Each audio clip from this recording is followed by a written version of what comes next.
नमस्ते बच्चों। नमस्ते सर। आज हम लोग विद्युत धारा का चुंबकीय प्रभाव पर एक और गतिविधि करेंगे। इसका नाम है मैग्नेटिक डोम। डोम मतलब गुंबद होता है, ठीक है। तो विद्युत धारा का चुंबकीय प्रभाव क्या है?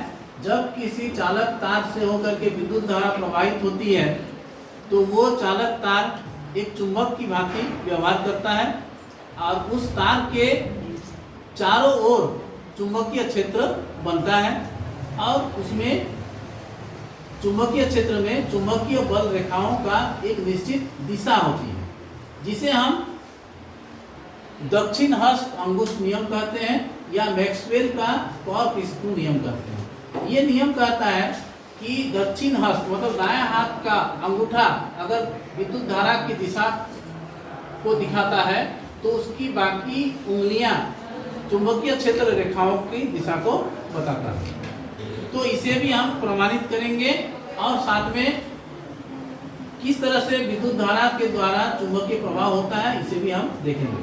तो आइए हम लोग इस गतिविधि को करते हैं। इस गतिविधि को करने के लिए हमने क्या किए हैं, एक कार्डबोर्ड लिए हैं, इसमें होल बनाए हैं हमने लगभग 15, इधर 15 होल, इधर 15 होल। लगभग 2 मीटर का तांबे का लेपित किया हुआ तार लिए हैं। इस तार को हमने जो है पेपर में जो होल बनाए हैं उन होल में एक तरफ से डालते हैं और दूसरे तरफ में उसको पार करते हैं और पार करके नीचे से होकर के लेकर के फिर उसके बाद वाला होल से पार करते हैं और फिर इस तरह से घुमा घुमा करके एक गुंबद के शेप में हमने लगभग 15 जो है गुंबद इस तार के द्वारा बनाए हैं। ये एक इसीलिए इसका नाम हमने रखा है मैग्नेटिक डोम, ठीक है। तो ये एक कुंडली है, तांबे की कुंडली है जो कि डोम शेप में है, गुंबद शेप में है। और इस तरह 15 बार घुमाने के बाद ये दूसरा छोर को हमने जो है इधर से निकाल दिए हैं और ये पहला छोर है।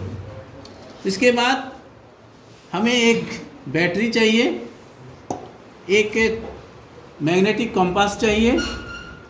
जब हम इन कुंडली के दोनों छोर को किसी बैटरी से जोड़ेंगे, बैटरी के धन ध्रुव और ऋण ध्रुव से हम अगर जोड़ते हैं तो हम लोग देखेंगे कि किस प्रकार ये मैग्नेटिक डोम जो है एक चुंबक की भांति व्यवहार करेगा।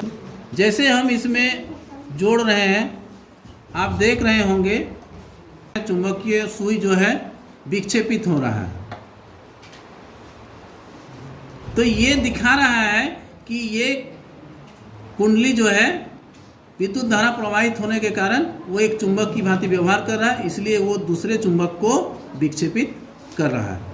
अब हम लोग इसमें देखेंगे कि किस प्रकार इसमें दक्षिण हस्त नियम या मैक्सवेल का कॉर्कस्क्रू नियम किस तरह लागू होता है उसे भी हम देखेंगे।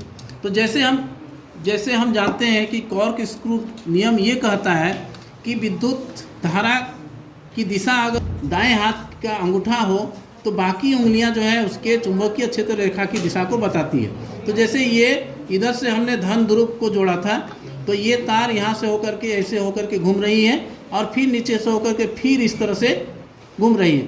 तो इस तार को पकड़ के अगर हम इस तरह से अगर हम सोचे कि ये विद्युत धारा की दिशा है तो इधर से जो है अर्थात इधर से इधर जो है चुंबकीय बल रेखा की दिशा होगी, अर्थात इधर उत्तरी ध्रुव होगा और इधर दक्षिणी ध्रुव होगा, ठीक है। तो उसको हम लोग यहाँ पर चेक करके देखते हैं।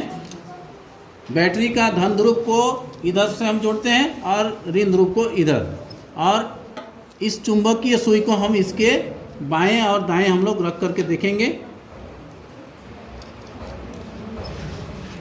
जैसे ये ऋण ध्रुव हो गया, चलिए इसको सामने लाइएगा। देखिए जैसे हम इसको टच करा रहे हैं तो चुंबकीय सुई का दक्षिणी ध्रुव जो है उस तरफ आ रहा है। तो इससे ये पता चल रहा है कि हमारा जो ये कुंडली है, कुंडली का वो छोर जो है उत्तरी ध्रुव है। अब इस कंपास को इधर लाइए, हाँ देखिए, अब देखिए, अब ये नॉर्थ उसके तरफ है, कंपास का जो उत्तरी ध्रुव है उस तरफ है, इसका मतलब है कि ये दक्षिणी ध्रुव है। तो इसमें कॉर्क स्क्रू नियम या दक्षिण हस्त नियम लागू हो रही है, अर्थात धारा इस तरह से बह रही है तो इधर से जो है उसके अंदर से होकर के चुंबकीय बल रेखा जा रही है, तो इसलिए उसका दिशा, चुंबक की दिशा जो है इस तरह होगी, अर्थात इधर उत्तर होगा, इधर दक्षिण होगा। तो इस तरह से हम लोग एक बहुत ही इस आसान सा गतिविधि के द्वारा चुंबकीय बल रेखाओं की दिशा को हम लोग जान सकते हैं, और ये दक्षिण हस्त नियम जो है उसको भी हम लोग समझ सकते हैं। तो बच्चों, ये गतिविधि आप लोगों को कैसी लगी?